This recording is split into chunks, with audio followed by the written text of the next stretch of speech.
Oke, Bu Ani, selamat ya atas kehamilannya. Semoga kehamilannya sehat selalu. Nah, Amin. salah satu yang harus dipersiapkan selama hamil itu adalah bagaimana sih nutrisi dalam kehamilan itu, gitu ya. Ini di sini ada materi tentang gizi seimbang nutrisi dalam kehamilan, ya.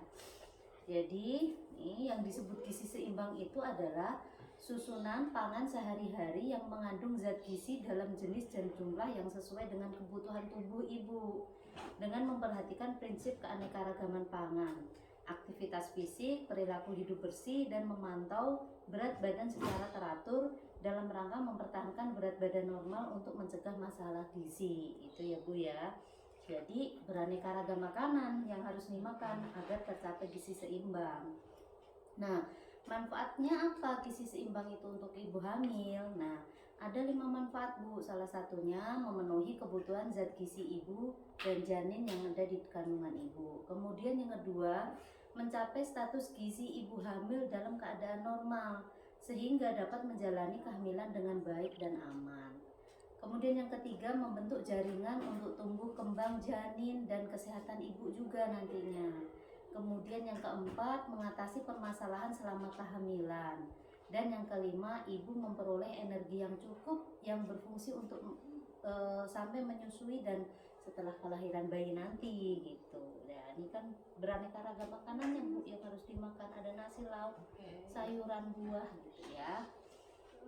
Nah, pesan gizi seimbang untuk ibu hamil itu ada 4. 1. Mengkonsumsi beraneka ragam makanan. Kemudian yang kedua, membatasi makanan-makanan yang mengandung garam tinggi. Jadi jangan suka yang asin-asin gitu. Kemudian yang ketiga, minum air putih lebih banyak karena kan sekarang kebutuhan air putih ibu hamil itu lebih banyak daripada sebelum hamil. Kemudian membatasi minum kopi. Senang kopi nggak nih? Lumayan sih. Masih boleh sih, tapi Masih yang boleh penting ya. nggak terlalu banyak. 2 gelas sehari masih nggak apa-apa ya. Itu nggak ada alergi makanan apa-apa kan? Seafood paling sih. Ya, kalau yang alergi ya harus dihindari. Jadi harus beraneka ragam makanan, tapi yang penting tidak alergi. Kemudian yang pertama tadi kan mengkonsumsi aneka ragam makanan. Nah, yang dimaksud dengan mengkonsumsi aneka ragam pangan ini lebih banyak berguna untuk memenuhi kebutuhan energi, protein, vitamin, serta mineral sebagai pemeliharaan, pertumbuhan dan perkembangan janin selama kehamilan, serta cadangan selama masa menyusui nantinya gitu. Jadi harus lengkap Bu, ada proteinnya, ada karbohidratnya, ada mineralnya, ada vitaminnya gitu. Sehingga dengan beraneka ragam makanan tadi bisa memenuhi seluruh kebutuhan nutrisi yang diperlukan selama kehamilan. Kemudian tadi yang kedua kan membatasi makanan yang mengandung garam tinggi nih. Ini untuk mencegah hipertensi gitu. Karena kalau terlalu banyak makan yang mengandung garam tinggi itu akan meningkatkan risiko hipertensi. Takutnya nanti bisa menyebabkan kematian janin, terlepasnya plasenta, serta gangguan pertumbuhan pada janin ya. Jadi garam secukupnya saja. Kemudian yang ketiga, minum air putih lebih banyak. Karena apa? Dengan minum air putih lebih banyak itu akan mendukung sirkulasi janin, produksi cairan amnion. Amnion itu cairan ketuban Bu, gitu, dan meningkatkan volume darah. Jadi kalau kita hamil, volume darah kita tuh meningkat. Yang tadinya hanya 4 liter, ibu hamil itu bisa menjadi 7 liter. Makanya kebutuhan air putihnya juga lebih banyak daripada sebelum hamil gitu kan. Air putih juga akan mengatur keseimbangan asam basa dalam tubuh, mengatur suhu tubuh juga nih. Dan kebutuhan air putih ibu hamil itu sekitar 2 sampai 3 liter per hari. Jadi kalau satu gelas itu 250 ml, jadi minimal 8 sampai 12 gelas sehari gitu. Jadi siapin khusus biar tertakar ya Bu, misalnya udah disiapin 2 atau 3 liter. Nah ini ibu selalu ngambil dari situ, jadi tahu nih hari ini udah 2 liter apa belum gitu ya. Tuh.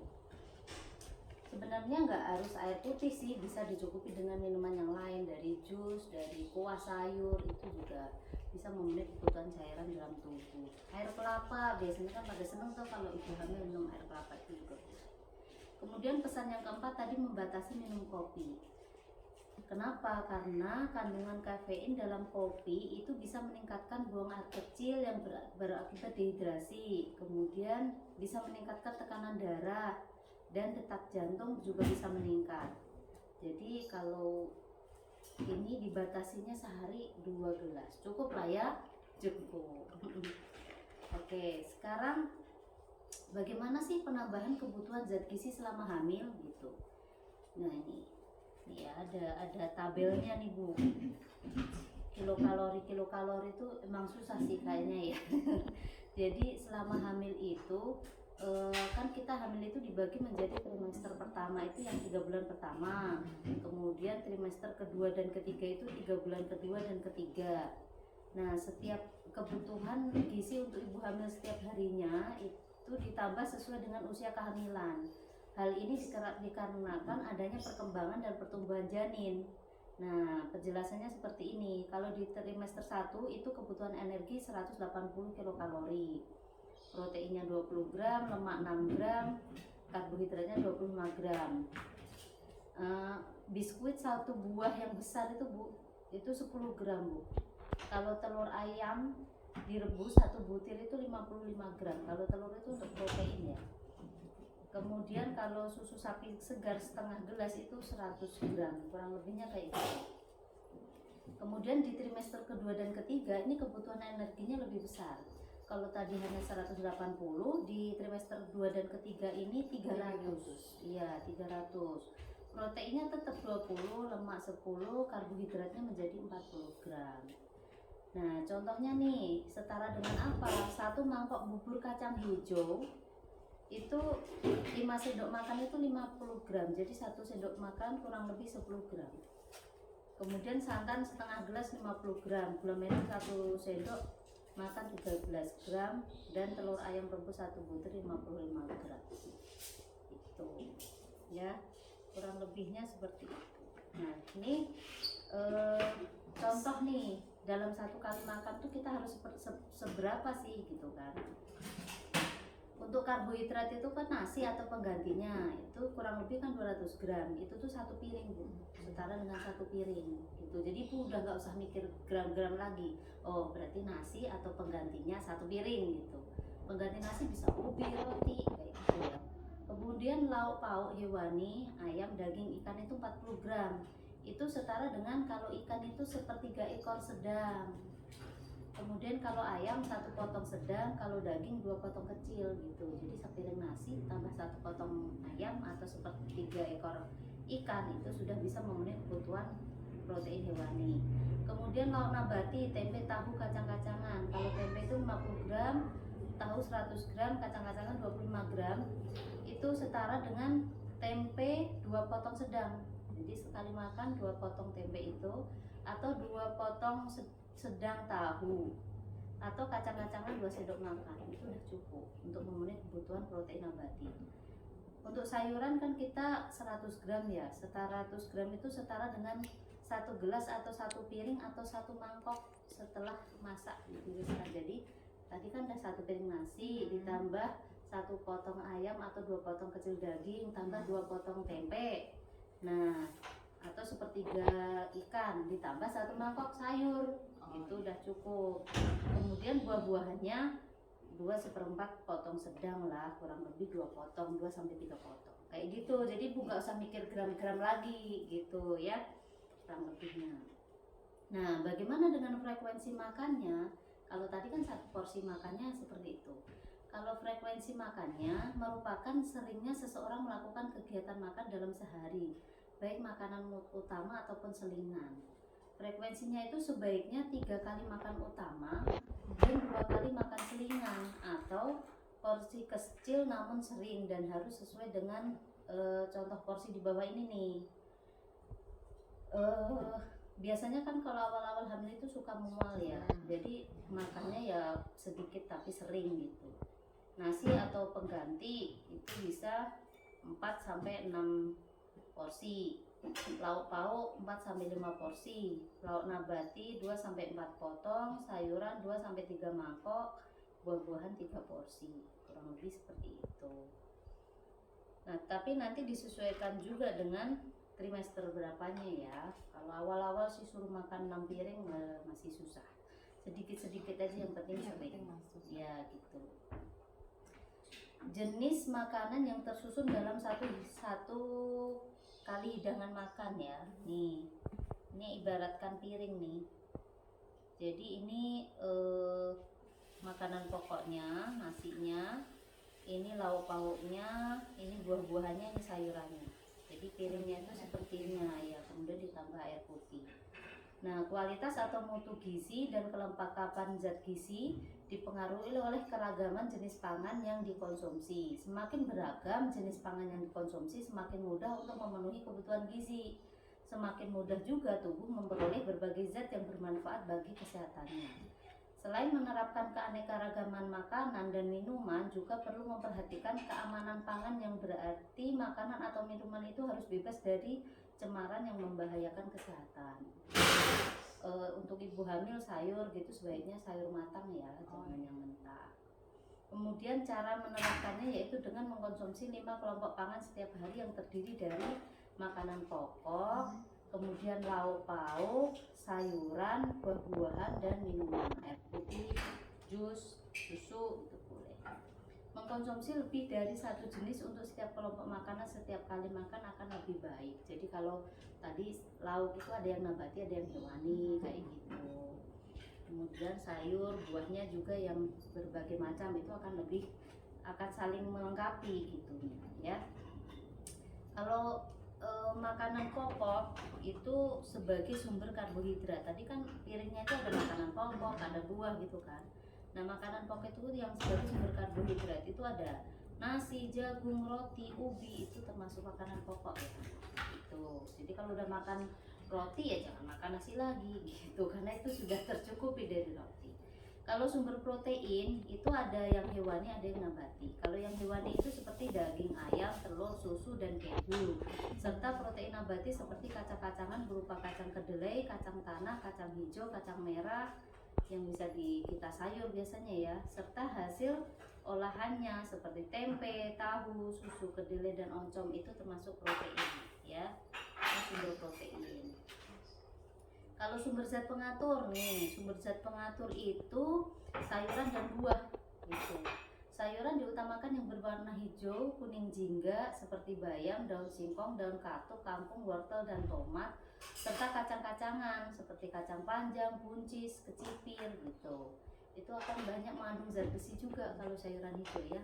Kemudian untuk buah-buahan diutamakan yang berwarna kuning jingga, kaya serat, dan yang berasa asam seperti pepaya, mangga, nanas, nangka, jambu biji, apel, sirsak, dan jeruk. Kalau buah-buahan sih hampir semua boleh, sayur sama buah ya. Kemudian zat gizi yang diperlukan selama hamil. Pada masa kehamilan dianjurkan mengonsumsi makanan yang mengandung zat gizi tertentu sebagai penunjang kesehatan ibu dan janin maupun untuk keperluan perkembangan dan pertumbuhan janin. Ini setiap trimester itu akan berbeda-beda ya. Nih, pada trimester 1 nih. Trimester 1 itu 3 bulan pertama ya. Pada trimester 1 ibu hamil itu banyak membutuhkan zat gizi, asam folat, asam lemak tak jenuh, dan vitamin B12 dan vitamin D. Nah, ini ada fungsinya. Kalau asam folat itu pembentukan sistem saraf pusat termasuk otak. Itu ada di sayuran, tempe, serta serealia, kacang-kacangan itu ya. Jadi dia bisa mencegah cacat pada janin itu asam folat itu. Jadi penting banget. Kemudian asam lemak tak jenuh itu fungsinya untuk tumbuh kembang sistem saraf pusat dan otak. Jadi biar awal-awal itu kan pertumbuhan otak bayi ya di trimester pertama. Jadi itu penting banget untuk memenuhi kebutuhan asam lemak tak jenuh. Itu ada di ikan laut, ikan tenggiri, ikan kembung, ikan tuna, dan ikan tongkol kayak gitu. Biasanya di ikan itu banyak. Kemudian vitamin B12 itu untuk perkembangan sel janin. Itu ada di hasil ternak dan olahannya seperti kacang kedelai, tempe, tahu, telur, daging, ayam, keju, susu gitu. Kemudian vitamin D ini juga penting banget loh. Itu membantu menyerap kalsium dan mineral, zat penting yang diperlukan oleh tubuh. Vitamin D itu adanya di sinar matahari pagi. Jadi kalau pagi jangan mager. sambil jalan belanja sayur sambil berjemur minimal 10 menit ya. Kalau dalam trimester kedua itu akan ibu hamil membutuhkan vitamin A, kalsium dan zat besi. Vitamin A ini fungsinya untuk metabolisme pembentukan tulang dan sistem saraf. Ada di daging ayam, telur bebek, kangkung, wortel, itu banyak mengandung vitamin A. Kemudian kalsium itu untuk pembentukan tulang dan gigi janin dan ibu. Dari yogurt, bayam, jeruk, roti, gandum. Kalau zat besi itu untuk pembentukan sel darah merah. Ya itu penting banget ya biar tidak anemia. Sel darah merah itu fungsinya mengangkut oksigen ke seluruh tubuh. Jadi kalau kita anemia, oksigen yang diangkut ke seluruh tubuhnya jadi kurang. Zat besi ada di kacang-kacangan, sayuran hijau, daging sapi, hati, ayam, ikan, kayak gitu ya. Itu zat besi. Itu trimester kedua ya.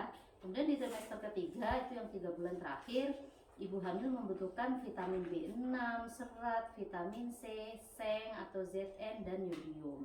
Vitamin B6 itu fungsinya membantu proses sistem saraf.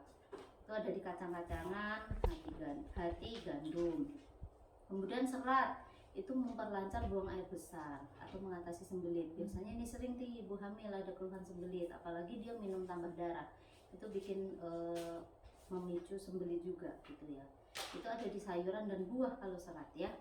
Kemudian vitamin C membantu penyerapan zat besi dan antioksidan. Jadi kalau mau minum zat besi tambah darah itu bareng kayak air jeruk itu bagus.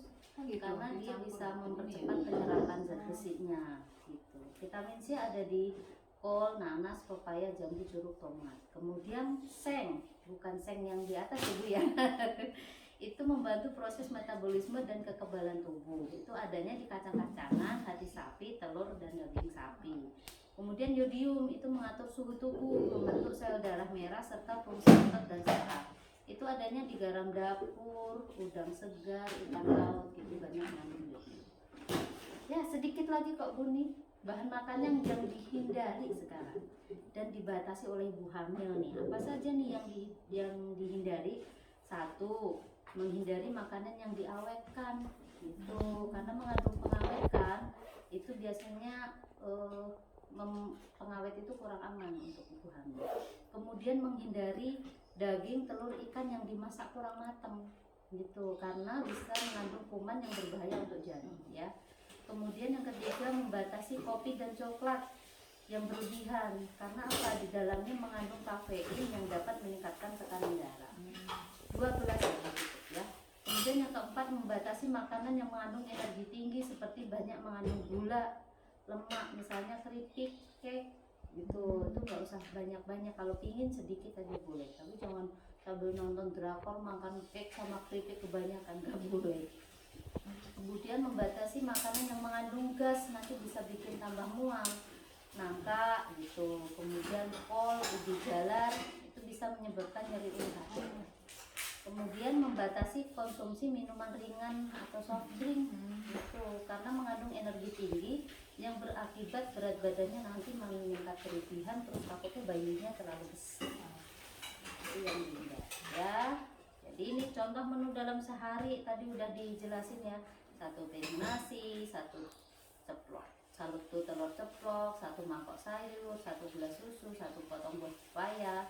Kemudian nanti selingan paginya kasih potongan kue, 1 gelas jus gitu. Habis itu makan siangnya 1 sampai 2 piring nasi lagi atau penggantinya, kemudian 2 potong tempe, 1 potong ikan. Jadi ada nabati, ada hewani ya. Kemudian 1 mangkok sayur, 1 buah jeruk itu siangnya. Seringan sorenya 1 mangkok bubur kacang hijau sama jus buah sama teh manis boleh. Kemudian makan malamnya 1 piring nasi atau penggantinya. Kemudian 2 potong tempe atau tahu, 1 potong semur daging, 1 mangkok sayur, 1 buah apel. Nah itu dalam sehari dari pagi sampai malam. Jadi makan pagi, selingan, makan siang, kemudian selingan sore, makan malam. Kayak gitu ya. Oke, mudah-mudahan cukup jelas ya Bu. Itu gizi seimbang selama hamil ya. Sehat selalu. Terima kasih kedatangannya.